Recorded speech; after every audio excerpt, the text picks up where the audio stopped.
This is the 14th lecture in the course, The State of the United States Economy and Society. We are said to be a nation ruled by law rather than by the directives of individuals holding positions of authority.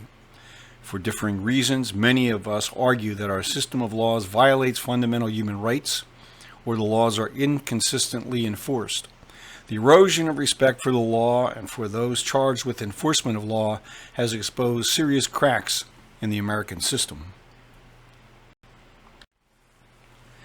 Violent crimes against us as individuals are the type of crimes that make the evening news.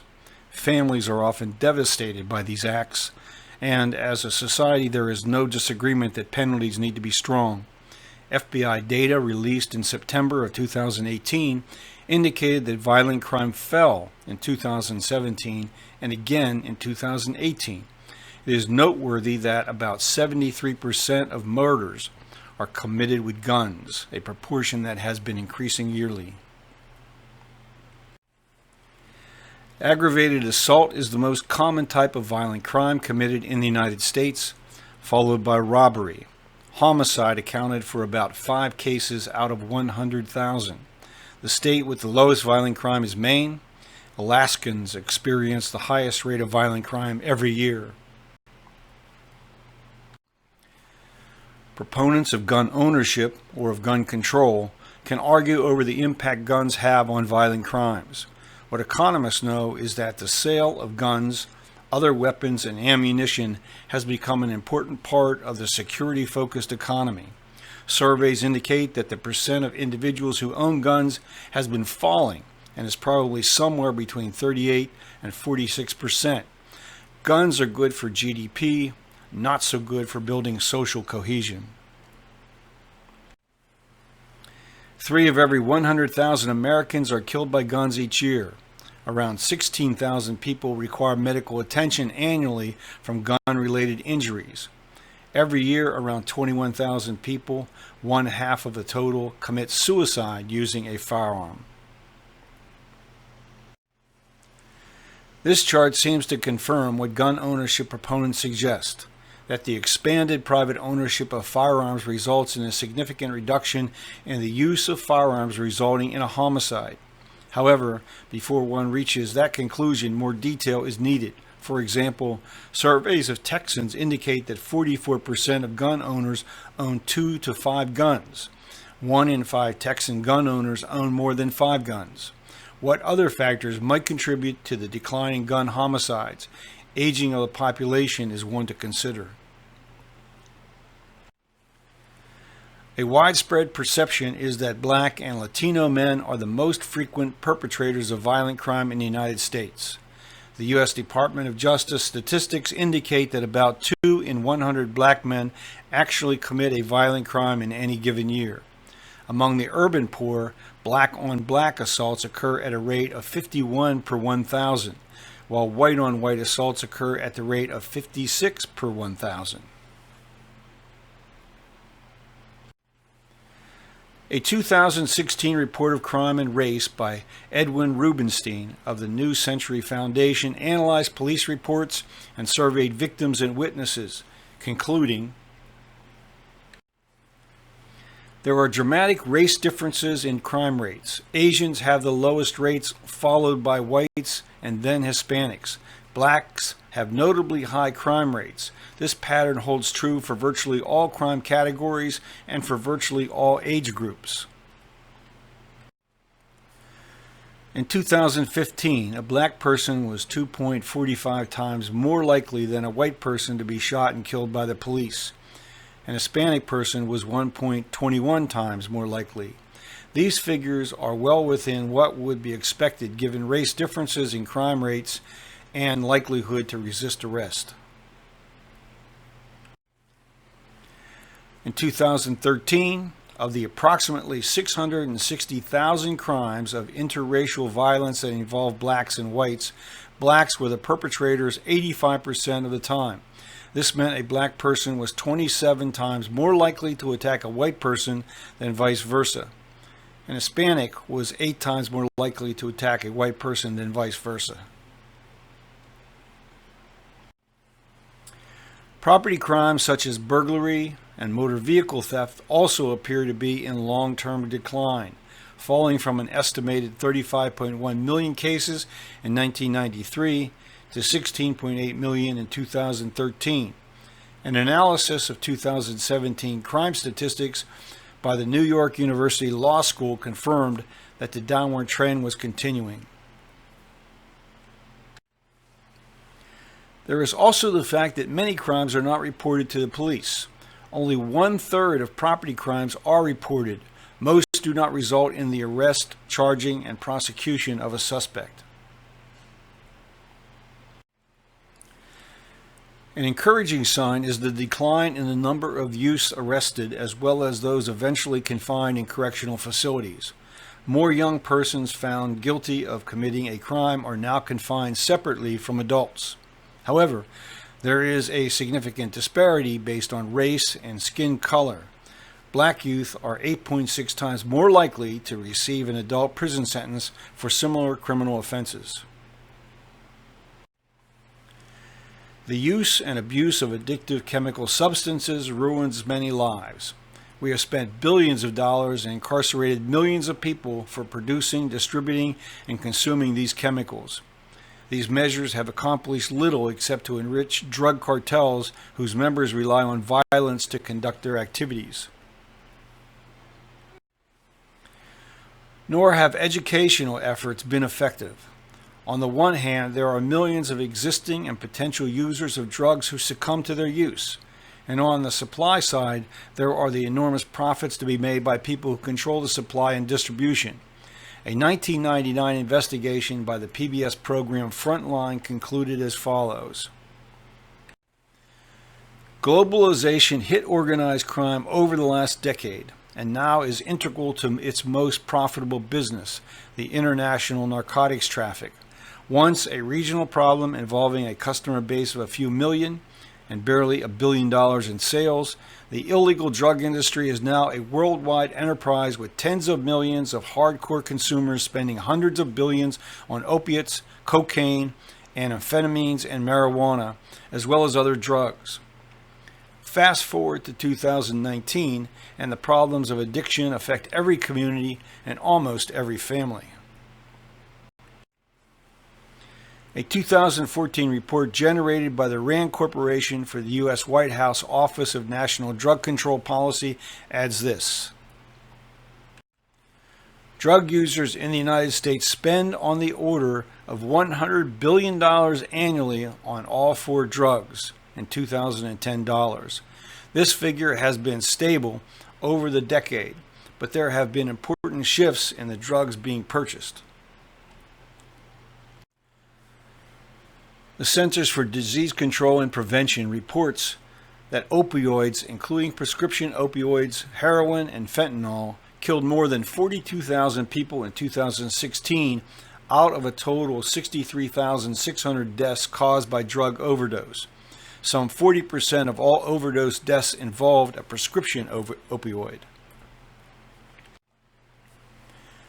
After far too long, physicians have finally awakened to the addictions they fostered by prescribing opioids to deal with patient pain. The rate of deaths involving opioids increased from 2.9 per 100,000 in 1999 to 10.4 per 100,000 in 2015. From 2015 to 2016, deaths from fentanyl and other synthetic opiates more than doubled. Deaths from heroin increased nearly 20%, and deaths from other opioids such as hydrocodone and oxycodone increased 14%. Additionally, a March 2018 CDC report showed a 30% increase in emergency department opioid overdose visits from July to September 2016 versus July to September 2017. Nationwide, overdose deaths from methamphetamine and similar drugs rose by 7.5 times between 2007 and 2017. In combination, all drug overdoses are now the leading cause of death among Americans under age 50. The issue for us as a society is how to respond to the widespread use of life-destroying drugs. While we have allowed the large pharmaceutical companies to manufacture strong, addicting opioids and allowed medical practitioners to prescribe them to patients with almost no oversight, we have convicted and incarcerated an estimated 2.3 million people for possession and/or distribution of narcotics and other illegal substances. This graph shows the results of an opinion survey conducted in May of 2017.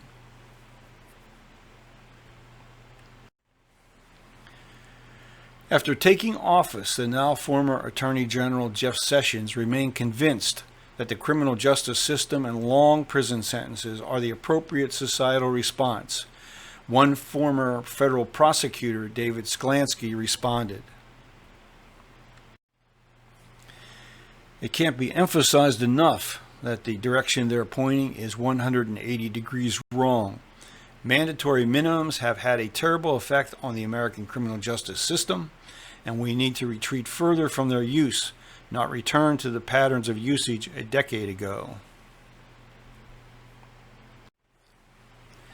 Billions of dollars are lost every year as a result of computer and network intrusions, cyber attacks by criminals, for adversaries and terrorists. Law enforcement has had to respond by continuous expansion of resources and staff. The Federal Bureau of Investigation's Cyber Division employs specially trained cyber squads located at the FBI headquarters and in each of its 56 field offices. One category of cybercrime that is seemingly uncontrollable is identity theft. The 2018 study by Javelin Strategy and Research found that some 16.7 million people were victimized by identity fraud, an increase of 8% over 2017. An estimated $16.8 billion was stolen from consumers. In 2018, the Federal Trade Commission processed 1.4 million fraud reports totaling $1.48 billion in losses.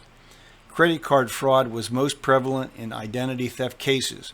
More than 167,000 people reported a fraudulent credit card account was opened with their information. As this chart indicates, the greatest losses are experienced by people aged 70 and older.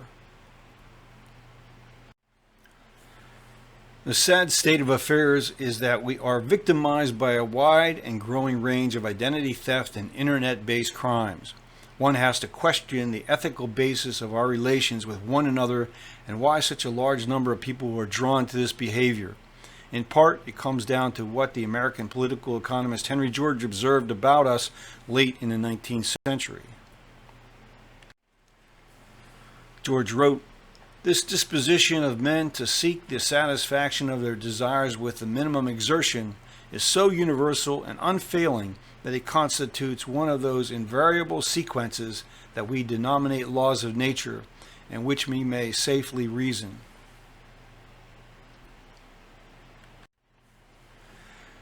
This 2015 survey by PricewaterhouseCoopers of 500 U.S. executives, security experts, and others reported heightened concerns over cybersecurity and the potential for cyber attacks. The report concluded, globally, a record 1 billion data records were compromised in 2014. As motives and means continue to evolve, so do the methods of attack. Distributed denial of service attacks are being increasingly potent and are one of the most frequent types of cybersecurity incidents. Gemalto, a major leader in digital security, found 918 data breaches compromising 1.9 billion data records around the world occurred during the first 6 months of 2017. This represented a 164% increase from 2016.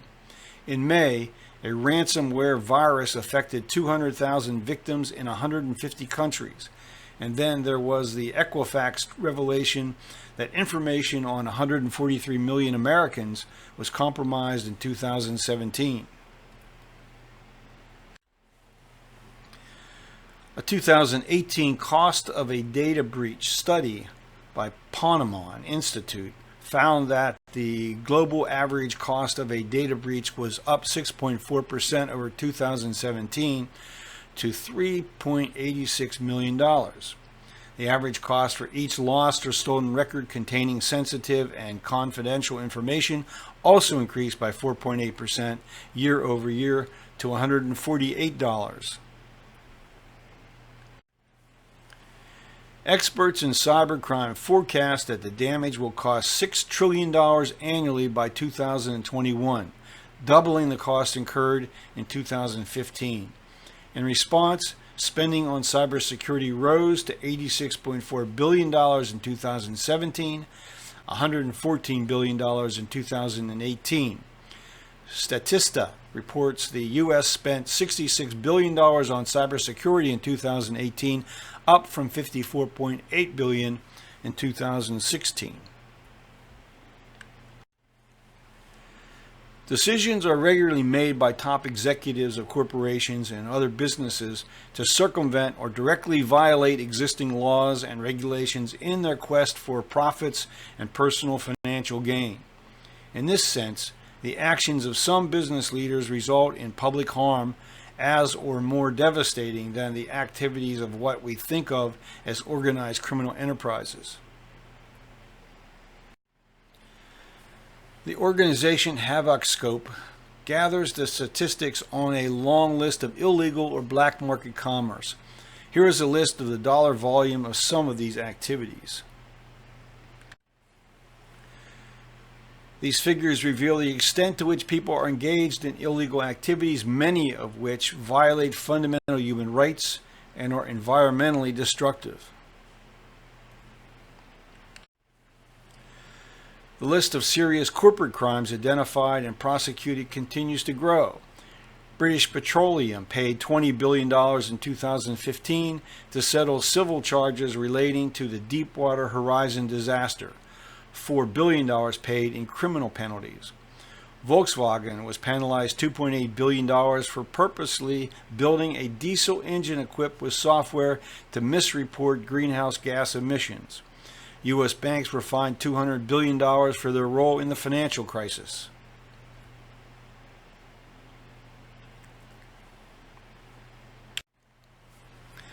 The world's financial institutions were found guilty of predatory lending, fraud in the creation and marketing of various asset-backed securities and derivatives.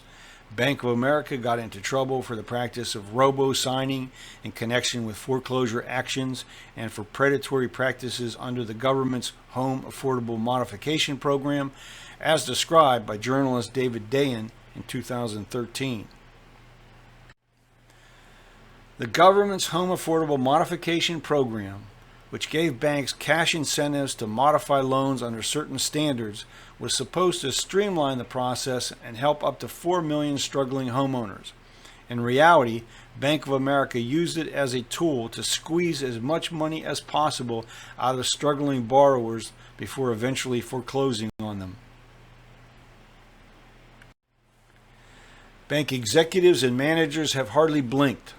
Multiple banks implicated in the scheme agreed in 2015 to pay $4.3 billion in fines for their roles in manipulating foreign exchange markets. The banks included HSBC, Citigroup, JP Morgan Chase, Royal Bank of Scotland, and UBS. Fraud as an accepted business practice exacerbated the depth and duration of the latest and all other collapses in our financial markets. And yet, as one law professor commented back in February of 2015, after Standard & Poor's agreed to pay $1.375 billion to settle civil charges that had inflated ratings on private label mortgage-backed securities, more often than not, when the largest corporations are prosecuted federally, individuals aren't charged. Somewhat surprisingly, during 2017, Texas Republican member of the U.S. House of Representatives, Jeb Hensarling, who introduced legislation to scale back portions of the Dodd-Frank bill, came down fairly hard on Wells Fargo and Company Chief Executive John Stumpf, testifying before the House Financial Services Committee. To the American people, this kind of feels like deja vu all over again. Some institution is found engaging in terrible activities, there is a headline, fine, and yet no one seems to be held accountable. In September of 2017, the U.S. Department of Justice announced a revision of its policy on prosecuting white-collar crime. When corporations are the violator, the difficulty is finding the evidence to prosecute individual executives. Statements by the Deputy Attorney General indicated there will be an intensified focus on individual accountability. One of the major fraud cases of 2018 was that of Elizabeth Holmes, founder of Theranos. Ms. Holmes agreed to pay a $500,000 fine, relinquished 19 million now worthless shares of the company, and was banned from working for the company for 10 years. In September, Theranos was dissolved. In June, it was announced that she will be tried in federal court next summer and could spend 20 years in prison. The report released in March by the Prison Policy Initiative stated there were almost 2.3 million people incarcerated in the nation's jails and prisons. There is widespread understanding that our criminal justice system is overwhelmed with cases and our prisons filled with inmates whose sentences are excessively punitive and arbitrarily imposed. 1 in 5 persons in prison are there for drug-related offenses. Those in prison for these crimes are disproportionately persons of color. According to the U.S. Bureau of Justice Statistics, 2.3 million people are held in 1,719 state prisons, 109 federal prisons, 1,772 juvenile correctional facilities, 3,163 local jails, and 80 Indian country jails, as well as in military prisons, immigration detention facilities, civil commitment centers, state psychiatric hospitals, and prisons in the U.S. territories. No one should be surprised that blacks are overrepresented in our prisons and whites are underrepresented. The debate continues over the causes. Is it law enforcement prejudice? Is it growing up in disadvantaged communities? Is it drug dependency? Is it lack of access to high-quality education? Is it the breakdown of the traditional family structure?